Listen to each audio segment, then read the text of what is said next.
this might be your last one here because you might get the call. No, Philly's keeping me. We're good, bad, or indifferent. I'm staying here. What's up, Bird Gang? Jonathan Gannon, your new head coach, Arizona Cardinals. Ready to get to work. Buckle up. We're going to have some fun. See you soon.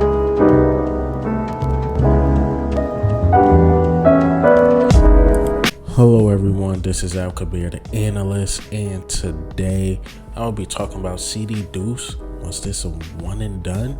And also I want to talk about Jonathan Gannon. I made a short on why I called him a coward. Well, I believe he's a coward. This is Al Kabir, the analyst. Let's talk about CD Deuce, man. You know, he's a smart man. He's a smart man. So he put on Instagram like it was a joyride, Philly Nation. It was. Like, meaning he might leave. I think he's just playing free agency, you know. He's a free agent. He want to get as much money as he can. I believe Howie Roseman will make him a priority.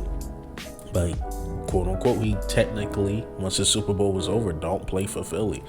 So I think he's playing the market, trying to get as much money as he can. I'm sorry. He was the best guy on your defense during the Super Bowl. He been the best guy on the defense, period, as far as DB. 6 interceptions, can't argue that. His transition from slot to safety was magnificent. He was great. Look, he saved a touchdown against the Chiefs. He hit Pacheco hard.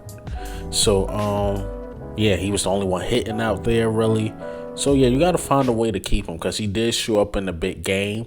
I think he was a victim of the scheme, but he definitely showed up in the big game. So, yeah, Howie Roseman will treat him right. I think Howie Roseman will pay him. Howie Roseman will work that cap and pay him. He's not letting the guy he traded for and then play it like that, like at a high level, just go to another team. They ain't having it. They ain't happening, CD Deuce. You gonna be here with the Eagles Nation for another 4 years, man. Cause there's three DBs that's gonna leave, and I think Howie Roseman, or the report I seen, like Howie might just keep one of them, and I think it's gonna be CJ Gardner-Johnson. And CJ Gardner-Johnson is James Bradberry and it's Marcus Epps. Now you can let Marcus Epps walk because I think that's Reed Blankenship's job to keep. I see what we do in the draft because I'm here. We're going DB heavy in the draft too, so that's Reed Blankenship's job. Marcus Epps will find another job, but man, you just got to let him go, man. You got to let him go. And James Bradberry, all pro, did his thing this year, but when you got the 10th pick in the draft, I won't say easily replaced, but he's replaceable. And also, you got the 31st pick, and you look at the Rams, can knock on their door like, y'all want that first round pick? I know y'all don't got a first round pick for a couple years. So you want this 31st? I mean, you give us Ramsey. I could see us doing something like that. I think another trade we're going to make, but we'll see, man. We'll see. So I think Bradberry could be replaced, and I think Marcus Epps can be replaced. But this guy, CD Deuce, I don't know. He'll be very hard to replace. So, yeah, you got to find a way to keep him. But now I want to talk about Jonathan Gannon. And I put in the beginning of the 2 clips, I put in my short as well. The reason why I think he's a coward because he was just scared to face the media. I think when you have a bad defensive game like that, you got to face the media, man. Or he didn't want to talk to the media, which is understandable. Could be frustrated after the loss, but next day, then the next day, and now today is Wednesday.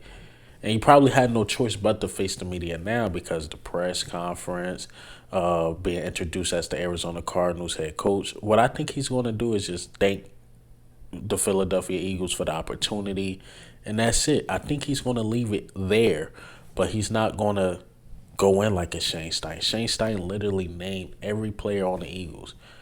Not just Jalen Hurts, but he named Ian Book. He named Gardner Minshew. Not just Miles Sanders. He named Boston Scott and Kenneth Gainwell. Like, he named everybody. he really thanked the Eagles for the opportunity, man. He really did. And when he was a part-time play caller, it was questionable. So now I know who was really the bad play caller. It probably was Nick Sirianni. He gave everything to Shane Steichen. And you can't lie, Shane Steichen did his thing with Jalen Hurts. And Gardner Minshew, I don't know the play calling. I don't think he adjusted right. I think he like more mobile quarterbacks. So we'll see what the coaches do about that.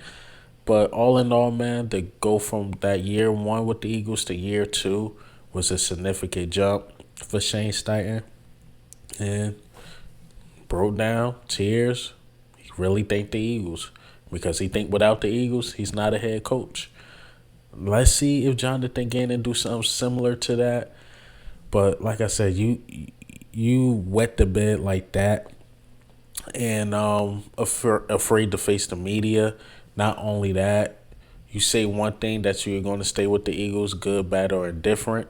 The management reach out to you. Next thing you know, you're in Arizona, which I'm happy you're in Arizona, but it's just bad and it's flip-flopping. It's like, oh, I'm going to stay with the Eagles again no matter what. Good, bad. This is the bad. We lost the Super Bowl. Man, I'm out of here. I got to keep it real, but I'm happy he's out of here. I'm happy he's out of here, man. And let's see what he said. I believe his press conference is today. I could be wrong. But, hey, man, what do you think and how do you feel about Jonathan Gannon, CJ Gardner-Johnson? Do I got it wrong with Jonathan Gannon? Am I being too hard on him? Am I being too hard, man? But this is Al Kabir, the analyst.